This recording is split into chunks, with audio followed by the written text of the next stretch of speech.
Welcome to the Great Guild Wars 2 Countdown, where each day we take a quick look and reminder at some of the most exciting things about Guild Wars 2 in anticipation for release on August the 28th. With day 59, I wanted to open up with a feature a lot of people have asked about, and that I personally have also been interested in since it was announced: environmental weapons. The concept is that no matter where you are or what you're doing, in Guild Wars 2 there's the chance you'll find some kind of object on the ground that you can, on the fly, pick up and use in combat.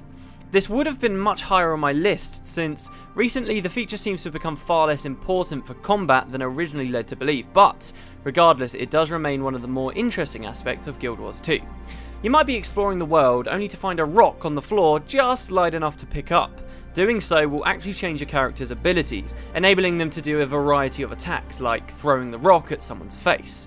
Professions can even have an impact, with elementalists capable of sending that same rock high into the sky, only to crash back down on a foe as a flaming meteor moments later.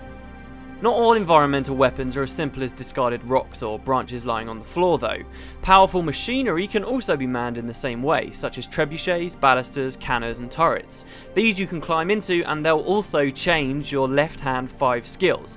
They work slightly different to the things you find on the floor in that you're limited in movement and you can't always bring them with you, but can deal devastating damage and be extremely effective under the right situations, such as sieging an enemy keep in World vs World or killing an Elder Dragon champion in PvE.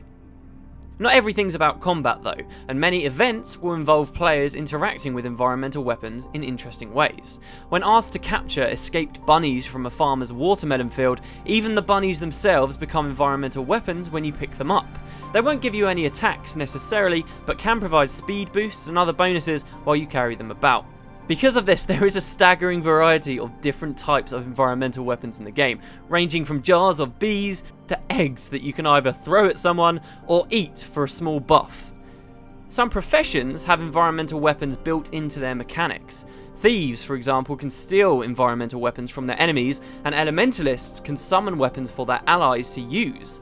The elite skill Conjure Fiery Greatsword can be used to provide new players with a devastating sword that never disappears and helps them tear their way through early game areas, an easy way to get in anyone's good books. One of the first mini-games or activities announced for Guild Wars 2 was the Bar Brawl. The concept here is that of a PvP arena where players have no normal weapons, but just the environmental weapons they can find around them, like bottles from the bar, chair legs, and anything else they can get their hands on. It's entirely built around the mechanic, the challenge becoming not only to use your environmental weapons effectively, but also to find a new one as soon as possible.